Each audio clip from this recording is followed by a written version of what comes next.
L'évangile de Jésus-Christ selon saint Luc chapitre 9. Ayant convoqué les 12, il leur donna puissance et pouvoir sur tous les démons et sur les maladies pour les guérir. Et il les envoya proclamer le royaume de Dieu et faire des guérisons.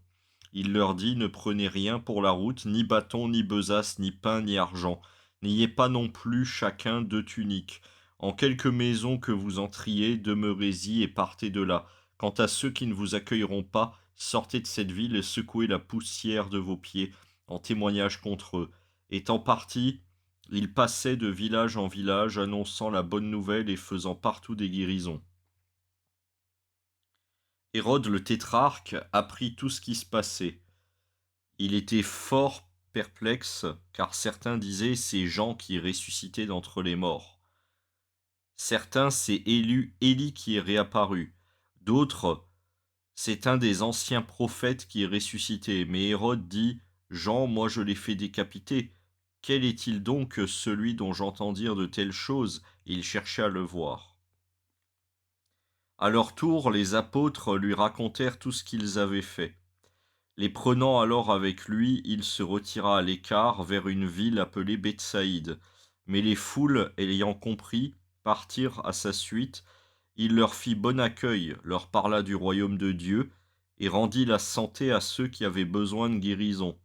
Le jour commença à baisser. S'approchant, les 12 lui dirent, renvoie la foule afin qu'ils aillent dans les villages et les fermes alentours pour y trouver logis et provisions, car nous sommes ici dans un endroit désert. Mais il leur dit, donnez-leur vous-même à manger. Ils dirent, nous n'avons pas plus de 5 pains et de 2 poissons, à moins peut-être d'aller nous-mêmes acheter de la nourriture pour tout ce peuple, car il y avait bien 5000 hommes.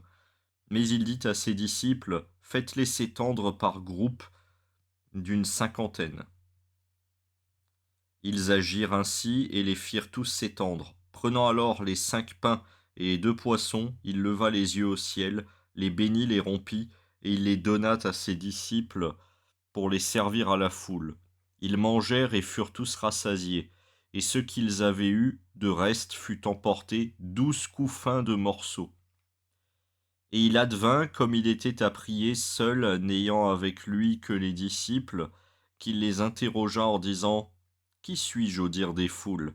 Ils répondirent, Jean le Baptiste, pour d'autres Élie, et pour d'autres un des anciens prophètes qui est ressuscité.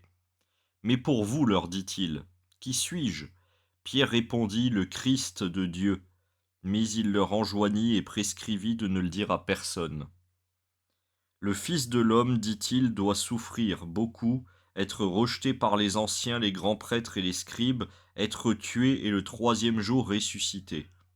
Et il disait à tous, si quelqu'un veut venir à ma suite, qu'il se renie lui-même, qu'il se charge de sa croix chaque jour et qu'il me suive.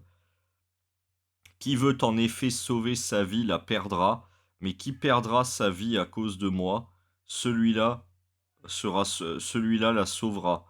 Que sert donc à l'homme de gagner le monde entier s'il se perd ou se ruine lui-même?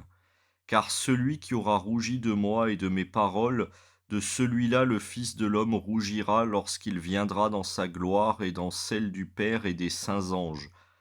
Je vous le dis vraiment, il en est de présents ici même qui ne goûteront pas la mort avant d'avoir vu le royaume de Dieu.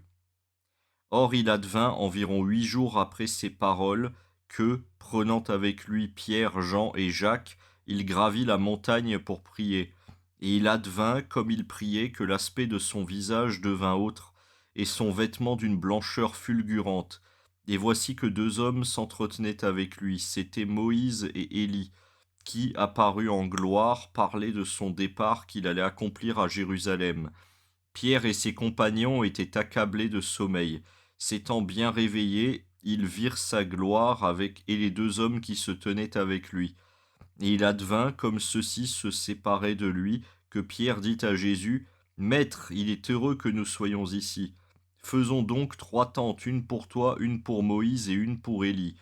Il ne savait pas ce qu'il disait, et et prenant qui, et pendant qu'il disait cela, survint une nuée qui les prenait sous son ombre, et ils furent saisis de peur.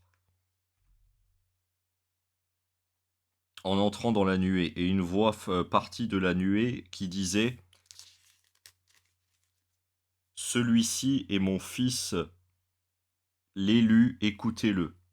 Et quand la voix eut retenti, Jésus se trouva seul. Pour eux, ils gardèrent le silence et ne rapportèrent rien à personne en ces jours-là de ce qu'ils avaient vu. Or il advint le jour suivant, à leur descente de la montagne, qu'une foule nombreuse vint au-devant de lui. Et voici qu'un homme de la foule s'écria: Maître, je t'en prie de jeter les yeux sur mon fils, car c'est un unique enfant, c'est mon unique enfant. Et voilà qu'un esprit s'en empare, et soudain il crie, le secoue avec violence et le fait écumer. Et ce n'est qu'à grand-peine qu'il s'en éloigne, le laissant tout brisé. J'ai prié tes disciples de l'expulser, mais ils ne l'ont pu. En gens incrédules et pervertis, répondit Jésus. Jusqu'à quand serai-je auprès de vous, et vous supporterai-je? Amène ici ton fils. Celui-ci ne faisait qu'approcher quand le démon le jeta à terre et le secoua violemment. Mais Jésus menaça l'esprit impur, guérit l'enfant et le remit à son père. Et tous étaient frappés de la grandeur de Dieu. Comme tous étaient étonnés de tout ce qu'il faisait, il dit à ses disciples: Vous mettez-vous bien dans les oreilles les paroles que voici. Le Fils de l'homme va être livré aux mains des hommes, mais ils ne comprenaient pas cette parole.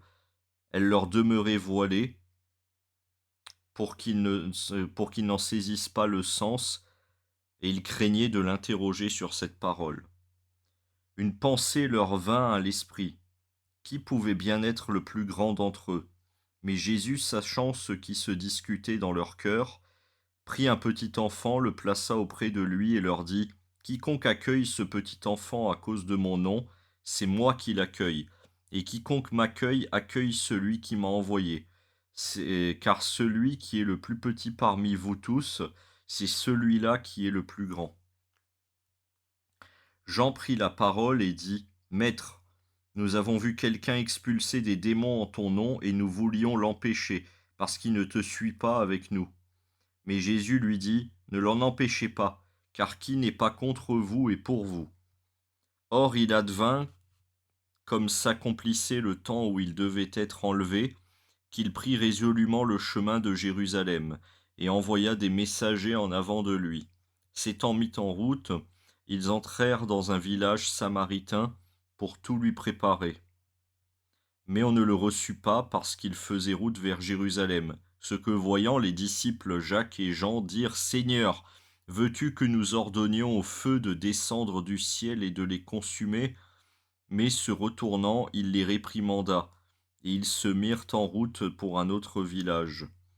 Et tandis qu'il faisait route, quelqu'un lui dit en chemin: Je te suivrai où que tu ailles.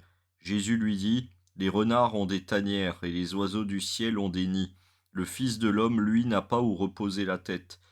Il dit à un autre: Suis-moi. Celui-ci dit: Permets-moi de m'en aller d'abord enterrer mon père. Mais il lui dit: Laisse les morts enterrer leurs morts.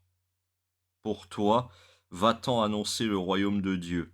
Un autre encore dit: Je te suivrai, Seigneur, mais d'abord permets-moi de prendre congé des miens. Mais Jésus lui dit: Quiconque a mis la main à la charrue et regarde en arrière est impropre au royaume de Dieu.